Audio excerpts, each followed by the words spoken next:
Bing. Yeah, and we're live again. We're 10 minutes early, just kind of getting set up. We probably will get started a little early too because Mike is got to go pick up his dad. But today, lots of stuff going on in the world of politics, but we want to offer you guys a little break from that. Reprieve. Yeah, this is a safe space to offer you a reprieve from all that nonsense. You can tune in. Yeah, a little bit of respite from the craziness of the world, you know, at least involving politics. But we're going to get started in a couple of minutes. We've got some stuff to talk about today involving solar weather, some brief stuff about global weather. We're going to be talking a little bit about episode 1 and 2 of Graham Hancock's Ancient Apocalypse. And I'm going to encourage you guys all to go check that out. I'm also going to present a little bit of information about something called the Younger Dryas period, as well as something else called the Younger Dryas impact theory. These are two things I'm not an expert on, but they are the basis for a lot of what we're going to be talking about, which I mentioned on the last live stream. And that is the idea that what if humans, civilization, was a lot older than we thought?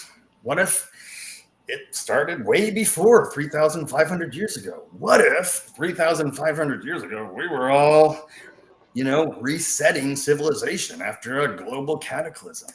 And what if that is cyclical? Like, what if that happens every 5 to 15,000 years? I just made that number up. But we do not live on a static planet. So it's a fascinating prospect there, Dave. You bring up some interesting ideas. Mm-hmm. Which is the point of this show. Ideas. We want to share ideas I'm fascinated with and excited to share with people, That's right. So that's absolutely right. That is absolutely right.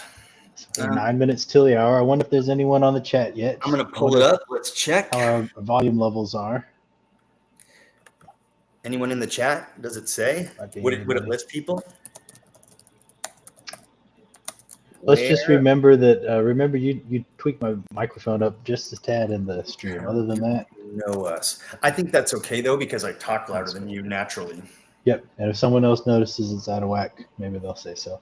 Yeah. That's why it's a good reason, I think, for us to go early. That way, if there is any glitches, like by 5 o'clock, we have them ironed out if we get the microphones working. Mm-hmm. Mm-hmm. Mm-hmm. Are you going to play any videos? You want to pull those up to see if they work quick or anything like that? Yes. Well, I realized in order to get sound, I have to go tab by tab instead of sharing the whole screen. So I'll just be prepared to go tab by tab. That's okay. Well, did that work? I shared screen and then I went for the Netflix one that I showed. I shared screen and then I just went to that tab.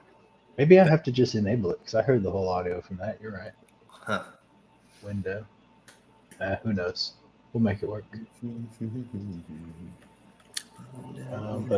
So are we broadcasting on a couple other ones right now too, or just? We might be broadcasting on Facebook Live through this free stream platform. But not Twitter yet? Oh, we have to wait 48 hours, it said? I don't know what the deal is with Twitter. I tried linking our account and it works and then it doesn't work. It works and then it backs out. So I think it was like a timeline thing. So that a bot can't they have to, they probably do some spam sort of protection. Yeah. We probably look like spammers coming through the internet. Oh, definitely. Well, you know how many artificial intelligence channels there are that just pump out space stuff? Like it's just a bunch of nonsense stock photos and things like that. With a robot reading an AI generated script. And I actually, from time to time, I find those videos on YouTube. It's about a topic that I like, that I'm interested in. But I realize someone's basically ripping off someone else's work and they're getting the AI to spit out this video. And then they pull a Michio Kaku interview and throw that in there. And then all of a sudden Joe Rogan comes in and says something. And then they're just rehashing it. Yeah. And nobody's actually doing it either. It's literally an artificial intelligence. So. Yes. Yeah, it'd be one thing if it was somebody's work to compile all that, but Yeah, but you can tell with the AI, you can always tell. Like it takes about after a minute or so, you're like, wait a second, there's something wrong with this video. There's something weird about this. I heard the robot, like the AI accent changed. It went from like a British robot accent to like some Eastern European, like a Russian robot accent, just for like 2 words, and it glitched back. But I noticed it when I was listening. I was like, okay, that's not right. If you're in the chat and you want to have us talk to somebody or interview somebody who knows something about artificial intelligence, let us know. No bots here, though. There's no bot generated content. We're ad-libbing this. We're making this up as we go. So. Yeah. I think at 4:55 we can start rolling. What do you think? Yeah, I got the links lined up. Heck, I think it's time. Let me pull up. Let's Wait, that's it. It's Wednesday afternoon. Let me make sure I have this thing set properly. We'll do our signs again. Yeah, 5 minutes till. Let's do it. Wednesday afternoon, October 23rd. My name is Mike. Number 2. This is Mike, and I'm David. Welcome to the Multiverse. Yes, sir. Yes, sir. This week we are doing a second live stream ever after a successful one last week. We also taped an interview on Monday that we have the footage from, and we hope to offer that to you on our YouTube platform later this week. One of Dave's friends taped an interview. So we're just going to chill for 20, 30, 40 minutes on the broadcast here, show y'all some articles and links, talk about science, talk about history. Bada bing, bada boom, you know? Yes, sir. I guess I'll start off with the weather. I'll pull up the weather tab and do a screen share. Let's do it. What do we got? Check this technology out. So this is ventusky.com. I don't know how you pronounce that, but this is global radar wind patterns. This is where we need to step up our game, and I need to put links to these websites when we post a video on YouTube later, like professional people do, you know? Yes, sir. That's such a cool site, though. I haven't scrolled over to the Pacific because there's more hurricane activity going on in the Pacific right now over in Bangladesh. So that's the hurricane activity that they're talking about right now, everyone's talking about right now? Yep, the Philippines. Okay. Right now. I guess it's headed towards Vietnam, heading north. And then to the east is another one, or is that the same system? How does that even work? There's another system out here. Yeah. Further to the east. So that one made it again, we're not meteorologists, guys. Maybe one of us might be someday, but we are interested in global weather, and we're looking at bringing more kind of different kinds of weather to you guys. So that's right. Zooming back over to the U.S. It's pretty quiet this week. Like I said, that's why I had it zoomed over to the Pacific. Yeah, it's been pretty mild where we live in Georgia. You know, a couple of weeks ago, everyone was calling saying, hey, are you guys getting hurricanes? And I'm like, no. And I usually don't pay attention to the news. So I turned on. There was like crazy hurricanes all around me. But we basically had really mild weather here in Georgia consistently for a couple months now. All right. So I just swapped tabs. Now, so I found this out on the Suspicious Observers video yesterday. Ben from that channel posts like a 3-minute video every morning with weather, solar weather, and science news, which we're not quite at that level yet, but that's kind of what we aspire to do here on this channel. So I'm shamelessly saying that's where I found this out. But European Space Agency, the Earth Care Synergy mission, this is a new weather satellite mission for planet Earth that is going to basically improve how we can image clouds, cloud formations, and wind formations all over the globe. And I'm going to play a video for it. And hopefully the audio works for the way we're sharing this. Why is it mute?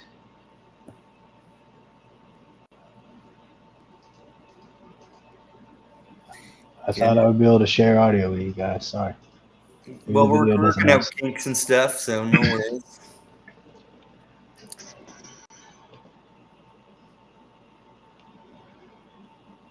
Anyhow, showing footage of how this satellite's going to work. This may be an animation with no audio. I think it's possible. Yeah, I think that's what it is. We'll do another one with a video later. But Basically, cloud profiling radar here. I'm just going to read part of this to you because you're probably not zoomed in on the article like me. The broadband radiometer registers the reflected solar radiation, is measured at the top of the atmosphere. The measured thermal radiation from Earth is not shown in the animation, but the cloud profiling radar takes a full vertical profile of the bulk of a thundercloud. So it's talking about how they image thunderstorms. It looks like it sort of scans the whole globe from a satellite that does this. Who's like what organization is it's Earth Care? Is that the name of it, or what government is it? Or a government It's that's like European behind? Space Agency. That's a Okay. great question, Dave. And then Earth Care is it's an acronym. I was going to look up what it was.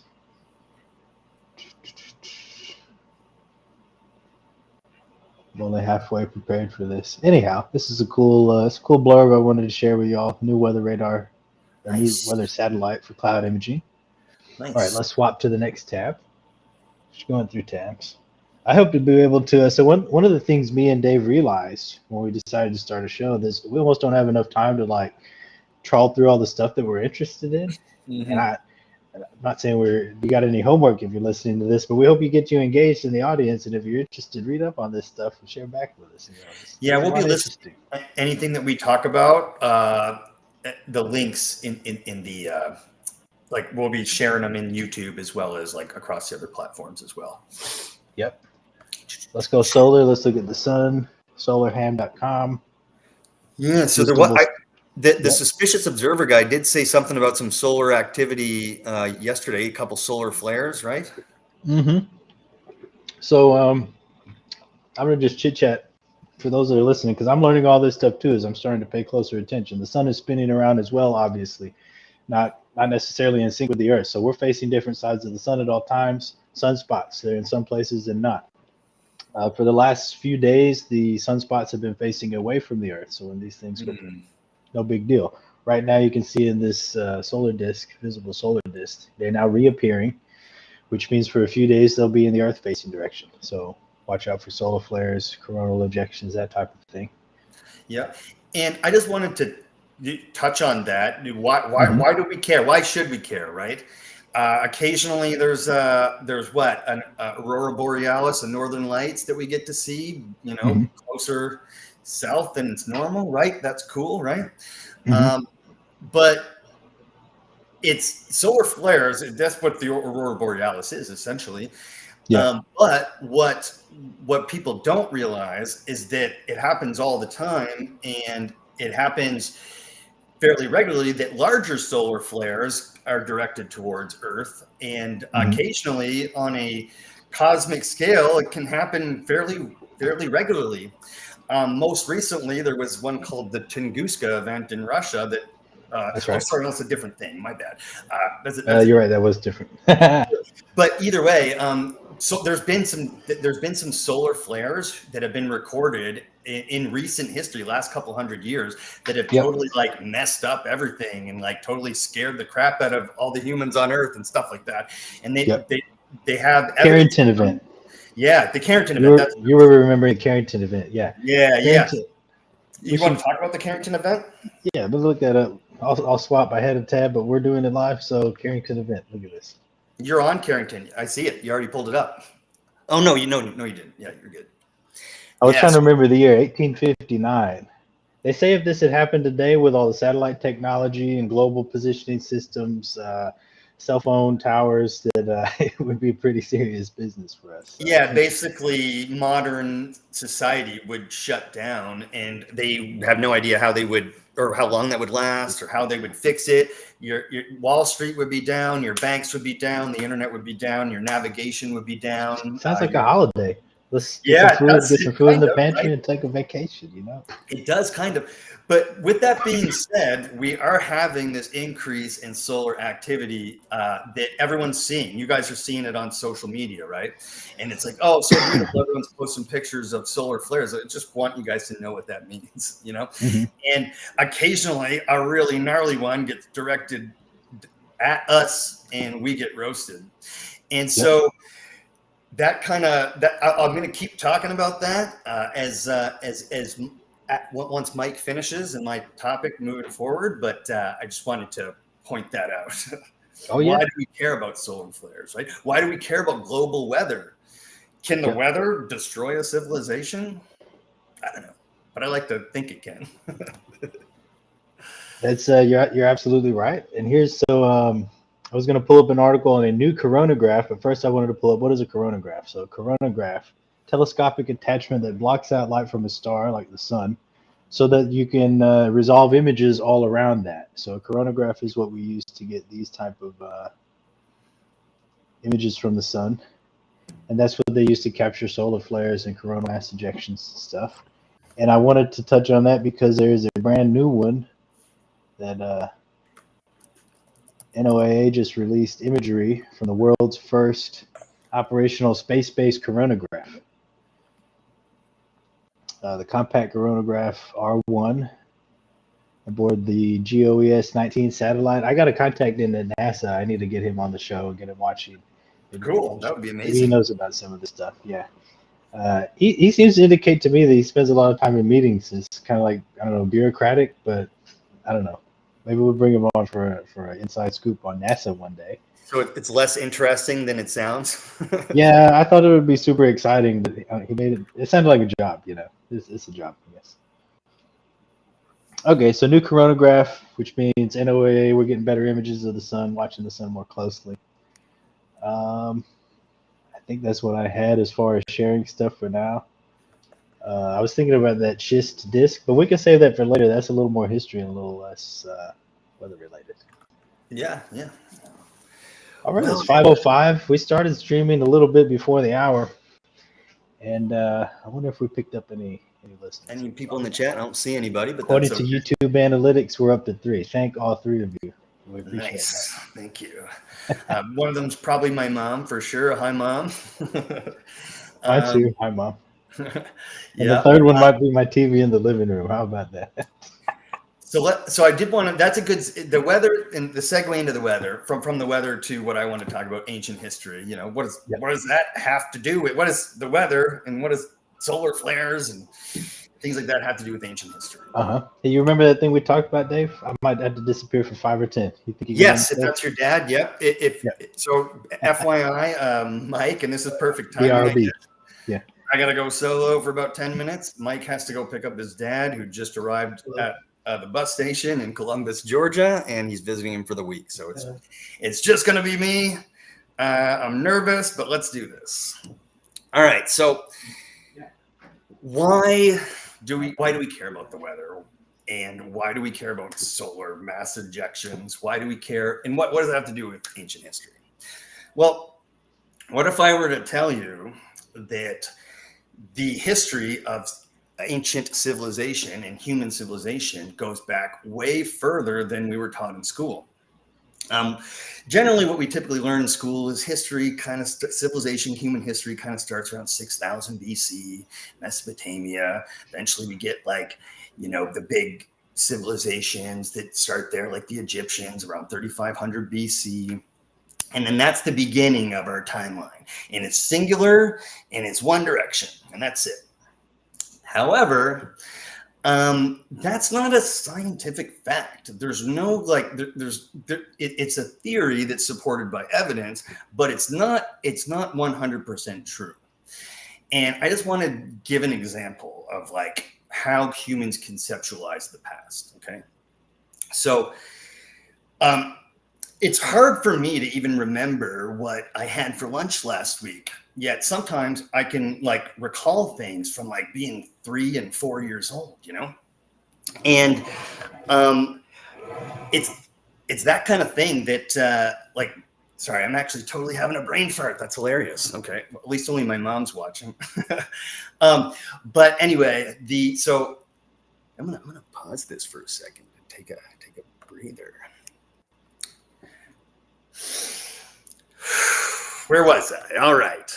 So my buddy left me. We were talking about history and weather and ancient civilization and all that stuff. And we were talking about why do we care and the original timeline of ancient history. And I asked the question, what if ancient history and human civilization was much, much older? What if human history was wiped out. Human civilization was wiped out and then reborn more than once. What if that happened twice? What if it happened 3 times? Well, when the original history of human civilization was established as 3500 BC, there was a lot of holes and gaps in the knowledge. And that history was determined, decades ago. Since then, there's been so many archaeological and historical discoveries that have happened that have kind of put that into question. And so one of the reasons why we started this podcast was to ask those questions. And the timing of the podcast was timed with Graham Hancock's Ancient Apocalypse, season 2, that just came out this week.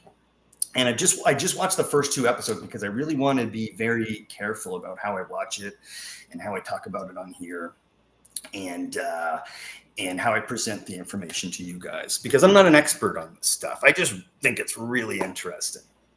Okay, so the first thing that I want to show today is, I'm going to have to share screen with you guys, is I want to talk about, hold on a second. I want to talk about episode 1 of Graham Hancock's Ancient Apocalypse. So in episode 1 of Graham Hancock's Ancient Apocalypse, they go over a recent discovery in White Sands National Park in New Mexico. What we're looking at here is human footprints that are up to 20,000 years old, okay? And that's in New Mexico, North America, United States, okay? So let me switch screens to a different screen. And check out the timeline of human civilization. So it says that started with the evolution of early humans in Africa around 6 to 2 million years ago. Well, that's a wide varying degree, isn't it? Followed by their migration across the globe, the development of agriculture, which they call the Neolithic Revolution around 10,000 BC, and then the emergence of the first major civilizations in Mesopotamia, Egypt, and the Indus Valley in China around 3,500 BC. With subsequent periods, including the Bronze Age, Iron Age, Classical Era, Medieval Era, Early Modern Age, and in the Modern Era, which is where we are now. However, that didn't happen. The peopling of North America and the Americas didn't supposedly happen until 13,000 years ago, when a group of people called the Clovis people crossed the Bering Land Bridge and started peopling the Americas. And for the longest time, for 50 or 60 years, that was the dogma, and they called it Clovis First.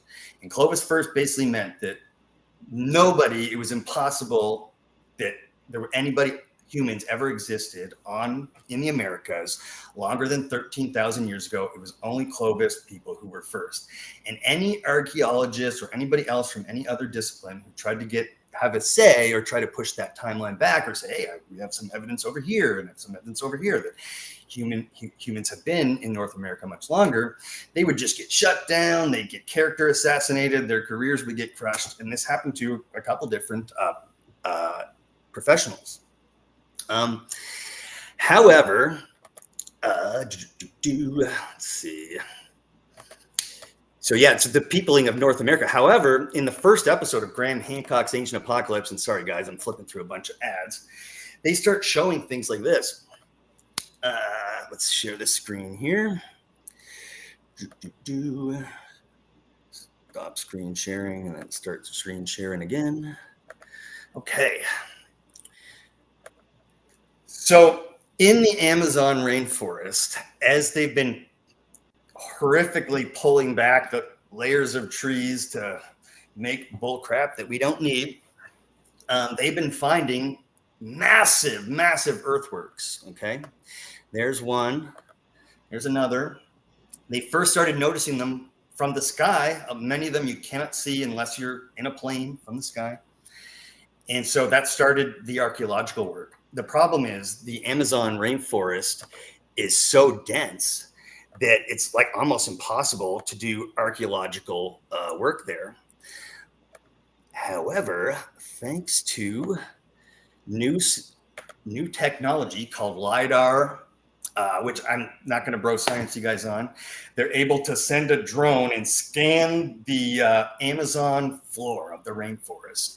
And since they've been doing that, they've been pulling back the layers of rainforest, the trees and vegetation, and they're finding literally thousands of structures, mega cities, highway systems, everything. And it's the remnants of an entire civilization that we never knew existed, that lived there in that area possibly 20,000 years ago or longer.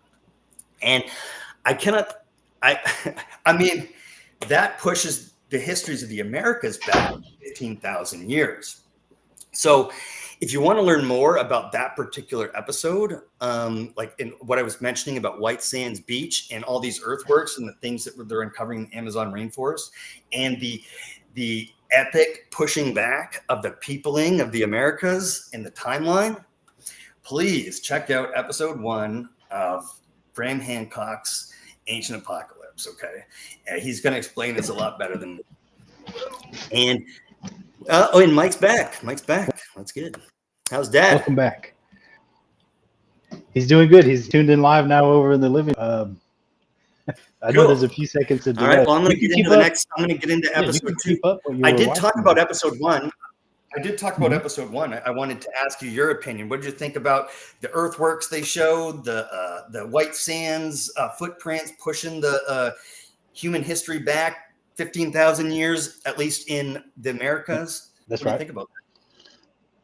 I was glad that the first thing he showed in this new season was White Sands, New Mexico, because that's not too far from where we live. We can go there. We can, and we will. Yeah, I don't know if Dave mentioned, but we intend to start visiting some historical sites in Alabama and Georgia, and New Mexico is only a little bit further from that. Go maybe do a video of theirs. Also Montana, which I'm going to mention a little bit later. But I've actually been to White Sands. I just went around like the touristy spots. I did not know that they had an active archaeological site there working on those footprints. So I would have went if I'd known, but I'm going to show them one more time before we switch, just because I just think they're gorgeous. I really do. It's amazing to think that 20,000+ years ago, these are human beings walking around in whatever the landscape looked like in White Sands at the time. But like, these are humans. It's crazy. Mm-hmm. Notice how spread out their toes are. We always wear these shoes like Jordans and stuff, cram our feet into these tight shoes. But I think that's how our feet are supposed to look. You know, I've been making it a point to go stand outside barefooted each day in the grass or down by the river on some rocks and walking around on some rocks, really gripping with my toes. I found that it's a good exercise. It ain't exactly lifting like the gym. It is a good exercise. And,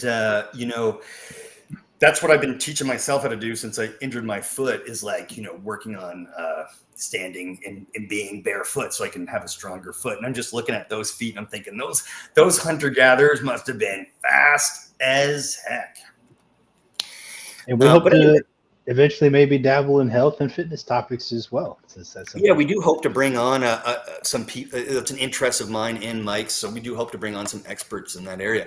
But I actually wanted to move on to episode 2 of Ancient Apocalypse and start talking a little bit about that. A lot of that was about Rapa Nui, or what a lot of you guys would know as Easter Island.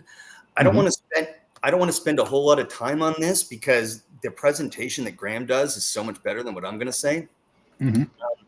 The Easter Island might be a little bit far for us to cover at this point. It's to go in person. I'm going to go there someday. I plan to go there someday. It's on my bucket list, but for the show, maybe not. So we've all seen these statues, right? I mean, I don't know anybody who hasn't, unless you're like a baby or something, right? And even babies probably seen these statues, right? And what a lot of people don't know is that the timeline of like how people ended up on Easter Island has been evolving. And they know for sure it was the Polynesian people because of a genetic marker that they carry. And Polynesian people were an ancient civilization that were amazing seafarers and navigators, and they mapped large portions of the globe way before anybody else did. And so they know that at some point, Polynesian people ended up on Easter Island and settled there. When? That's what's up to debate. The most recent article I found in studies suggests that they arrived there on Easter Island as recent as 800 years ago. What I want to point out, and this is my big takeaway from season 2 of Ancient Apocalypse, season 2, episode 2 of Ancient Apocalypse, is that they found bananas there on Rapa Nui, on Easter Island, that could only have been brought there by humans, and that could only have happened 3,500 years ago, 3,500 years ago. So that pushes the peopling of Easter Island back, 2 millennia. And that blows my mind because, I've been interested in this site since I was a kid. I remember being at a Lawton's drugstore when I was like 7 and seeing a picture of it in like a magazine or something, like as I was in the checkout line of going. I remember asking my mom, "What's that?" And she'd go, "Oh, it's Easter Island." And me thinking, does the Easter Bunny live there? And ever since, it was discovered on Easter Sunday, right? When the fellow was saying, yeah, that's why. Yeah, it literally was discovered on Easter Sunday. So anyway, it's a lot about that. And if you want to learn more about the pushing back of that date, check out, episode 2. I'm going to stop sharing this screen. And there's a couple other things that I wanted to get into really quickly that Mike and I are going to talk about. Mike, I'm going to pull up the what the younger Dryas is on there. If you just want to like read it for everyone, kind of summarize it. Yeah, I'll do a little reading. So we want to. So we cover some current events at the beginning. Now we're digging into history. Every week. This is what we're gonna do. Yeah. So what I just pulled up is what is the younger Dryas. I'm just gonna. Mike can kind of give a brief summarization. Yep. So younger Dryas was a period of extreme climate change. I'm gonna try to remember to sit still here. I think when I move my head, I do the same thing. The wind cuts out on my mic. Yeah. So let's stay calm. A period of extreme climate change that occurred from about 12,900 to 11,700 years ago, which was the last glacial period, like a peak in the ice age. And that was when it ended. Yep. Yeah. And they don't really know why it happened or how it happened. There's a lot of hypothesis and speculation about that, especially how it ended. They don't really know that either. But what they do know for sure is there was a rapid change in global temperatures, and then like a rapid decrease and then a rapid rising that caused global catastrophic flooding across the entire planet about somewhere in that time period, about 11,500 years ago, somewhere in that time period. That's right. And as of today, the evidence that such a dramatic period of change, extreme change happened that's not controversial. That's not widely agreed upon among scientists, geologists. Now the mechanism, the reason why the change happened, what went down, that's a period of lively debate, lively discussion. That's where the cutting edge discussion is in academics today about history. Like, how did that happen? So. Yep, and the two competing theories are, and I hope this rounds things up to kind of the point of our podcast. The two competing theories of what did cause the younger Dryas are Dr. Robert Schoch from Boston University.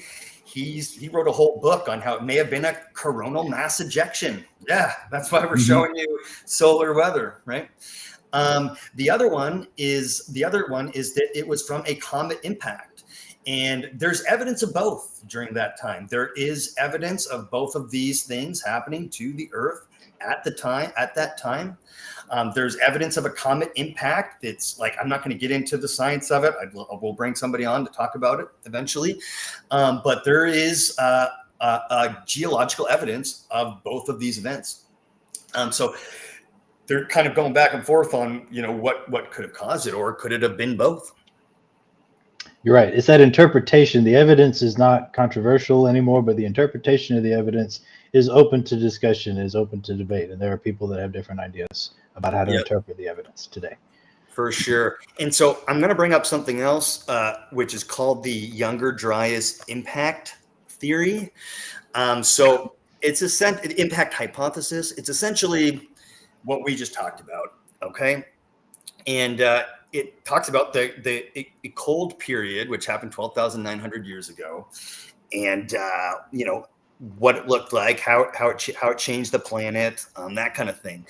What you're not going to see here on this AI generated Google search is like anything about, this being like a scientific fact, because what ends up happening with theories like this is they go against the grain, they go against the mainstream. So mainstream archaeology actually in mainstream geology sometimes pushes back against this theory, because what it does is it rewrites the history of human civilization in a lot of ways. Okay. Yeah. And so it doesn't always fit nicely in archaeological theories. But I'm going to show you guys a picture of something called the Tunguska event. And I just want you guys to get a look at it. The Tunguska effect happened in Russia in the 1800s. And it's basically a tiny minor version of a comet impact that what it would have looked like. Okay. No impact, no real impact. The Tunguska comet completely incinerated and never hit the ground. No, never hit the ground. Let me find the picture. There's a good one. Okay. And share. Okay. So on the right there hold on. I screwed that up. On the right there is the Tunguska event. Okay. We're learning the technology. Bear with us, folks. Yep. Sorry. All right, let's zoom in on this bad boy. All right. So essentially, all those trees that are around that big circle were flattened for, I don't remember off the top of my head, but like hundreds of square miles. Okay. And that's the impact site. And they say if that happened today, and as Mike said, it did not make contact with the ground, it burst in the air. If that happened today, it would cause a similar type of cataclysm, maybe not global flooding and stuff, but it would shut down pretty much all of our technological systems that run the world. And it would and if that happened over New York City, it would kill millions of people. So it's important. I only say this not to freak everyone out and scare everyone, but like that it's something that we should be paying attention to. Like what is in our cosmic neighborhood, And so that's right. I'm gonna switch to one more thing. There's something called the Cosmic Research Group. We talk trash about politics because it's too depressing, and then we bring up comments and stuff. Yeah, but actually, comments here to cheer everybody up. Are way more fun. Science is cool. Hold on. Comment. I accidentally killed the page. I'm not even gonna pull it up. It doesn't matter. There's a site. There's a organization, Cosmic Research Group. They're a nonprofit organization. I'm going to include the link in the website or on the YouTube link. But they basically are spending all their money on scanning our cosmic environment, looking for potentially hazardous objects so that, hey, we can do something about them maybe, think Armageddon with Bruce Willis, right? Wouldn't we want to have a plan for something like that? If it does happen, I think so. So anyway, that's the Tunguska event. That's, and I'm trying to round this all up for you guys. Like, why do we care? Why does global weather, solar weather, and history even matter to us, to Mike and I? Well, because coronal mass ejections, earthquakes, super volcanoes, comet impacts, all these things have played a role in shaping human history, shaping the history of the entire planet. If a comet impact never happened, humans would never be here. We'd all be like dinosaurs working in offices and stuff, sending emails. Okay. Imagine if that had happened and the dinos won out and they had little business suits. And they made a TV show about that with the puppet dinosaurs. Remember, that was a funny show. Exactly. The baby dino. So that's a brief about episode 1 and episode 2 of Ancient Apocalypse. Please watch the rest of it. I'm gonna be covering some more interesting stuff from the rest of the season next week. I plan to watch through it too the rest of this week and this weekend, so I'll be actually prepared to speak about highlights from the show and what it. Let's try to like make it into what are we going to look further into after this show. It taught us about this. Now let's go look up that. Yeah, I mean, I feel like I have so much right now to look at that I feel a little overwhelmed, which actually does make me. I did want to show a couple more things if you want to stay on with me. Yeah, let's stay on for a few more. Having this show will help us do that. Actually, that's one of the reasons why I was so agreeable to starting this show. Is it's going to force me to like, okay, what kind of media am I consuming and digesting? How do I really be deliberate about it and sort of be able to condense that and share it with other people? Hey, I watched this because I think it's important, and be able to explain it to people. We're still getting better at it. We're still amateurs. So Graham Hancock's hypothesis essentially is that there was an ancient lost civilization that rose to advanced technology, probably different than what we look at as technology, and then they were wiped out by an ancient cataclysm. That reminds me, I'll share the last thing. I'm going to share something with you. Yeah. But what Graham does is try to piece things around from all around the world, right? Piece little pieces of evidence from all around the world where it's like, hey, this stonework at this part of the world looked exactly like this stonework from this part of the world. And what Mike's about to transition into is sometimes we find insane artifacts that could not possibly be created by the civilization that we found them with. So when we look at those things, we go, how? And so, Mike, what are we looking at? Look at this. So this is the schist disc. This is an ancient Egyptian artifact that apparently you can still go see it over at the museum in Egypt. And people don't really know what it is. It's this round disc that's perforated, very smooth surface.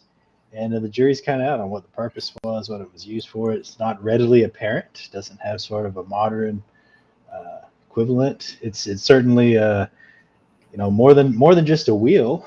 More than just a wheel, maybe a flywheel for a pulley or something. I don't know. The thing is it looks like a piece of technology. I think what they call it is some kind of ceremonial thing, but that sounds like not. That looks like a piece of a machine or something, right? I mean, it's So I'm just pulling up an image of some kind of absorption tower. This is I'm about to switch tabs. It looks like a fan. It looks like I just want to throw this out here at the end of the broadcast. If anyone's listening wants to look further into it, here's a nugget for thought. It's something that's kind of a mystery. It's an odd artifact.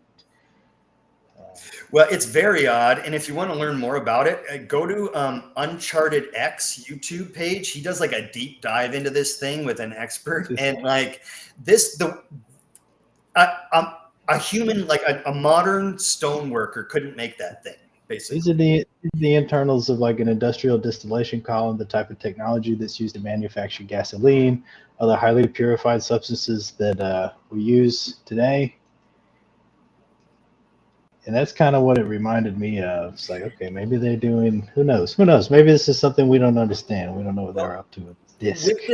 With this way of looking at the world, like the younger Dryas impact theory and cyclical civilization, I try to look at everything through like that lens if I can, right? Like, so, because archaeologists and Egyptologists, they look at Egypt through their lens of they only had this type of technology and they didn't have any other types of technology. So they had to have used, copper chisels and stone hammers and that kind of thing. And they didn't have wheels and yada, yada, yada.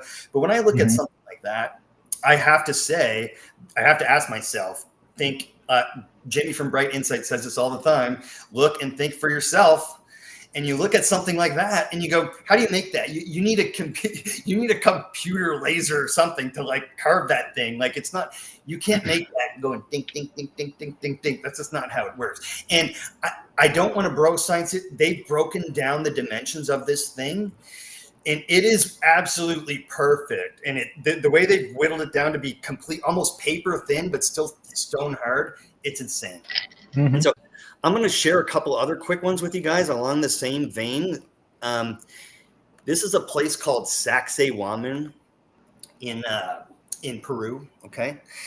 And this is what they call megalithic wall. And these are a bunch of stone blocks that are all different shapes that are all fit together perfectly. You cannot fit a human hair or a piece of paper between any of those, okay? If you were going to Lowe's, would you have to pick those out and like find them yourselves from a pile and hope that they fit together? How did they piece that together? It's like a puzzle that they knew before they put it together or something. And the craziest thing is they quarried that stuff from a mountain. Like, I can't remember exactly. It's definitely double-digit miles away, maybe further.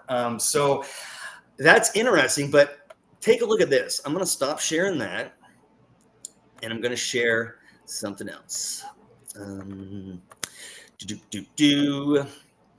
We mentioned this on last week's live stream. We are going to go here. What you were just talking about reminded me. One of my friends had sent me a text earlier this week about like the formula for limestone and how if you had access to highly purified components, salts basically, and you mix them back together, you can get recipes for limestone and stuff like that. I don't know. Crazy. That's some alchemy stuff. So this is the Sage Wall in Montana. I don't know about you guys, but it looks awfully familiar to the building style in Peru there. And we're going to go here and check this place out, but I don't know exactly how long this thing is, but it's long and it's huge. And they don't know who did it. In fact, right now they're saying that nature made that. Mm-hmm. What do you now? Did we just shift? Are we over in Montana now? Sorry. Say what? Did we just shift? What is this picture of? Sorry. Yeah, so I brought up the Sage Wall because I'm comparing the Sage Wall to the Sacsayhuaman and how they kind of the building styles are a little bit similar. And then I'm going to show another place that's it's not as impressively like manicured with the bright green grass all around it, but you can't help but wonder if there might be more underneath the dirt right next to it. Yeah, and so this place is all. I'm going to share something that's also in Peru. It is the very famous Machu Picchu. And I want you to look at the megalithic, the large stonework here. Kind of looks like Sacsayhuaman, kind of looks like Sage Wall. Mm-hmm. What's crazy is I'm not going to keep going through these pictures. I'm going to get them all. I'm going to get a better collection of them another time. But there are walls like this all over the world. In China, in Japan, in India. They're everywhere, okay? And most people just don't know that. And I think that's fascinating because it does lend some credence to the idea that there was a global civilization before us with technology. Okay. And we can't right now, as with our current technology, we can't quarry these rocks off a mountain with no road and bring them down here. Humans can't do that now. I just want to say that. Now, I also want to point out in this picture, okay, there is at least 3 different kinds of building styles here, okay? You see the big megalithic style. You see that crumbly, bouldery, crappy style below, which is probably the Spanish. And then up top, you see the slightly better than the megalithic stuff. But they attribute all this to just one culture, just the Inca. Is it Inca? Yeah, the Inca. However, this is where we want to talk about all this stuff. We hope we're getting all these words right. We mainly encourage all y'all to be looking this stuff up too. Yeah, of course. But there are 3 different styles of building here, and you cannot carbon date stone. They have no idea for sure. There's no 100% proof who made that stuff. They have to use carbon dating from civilizations that existed around there.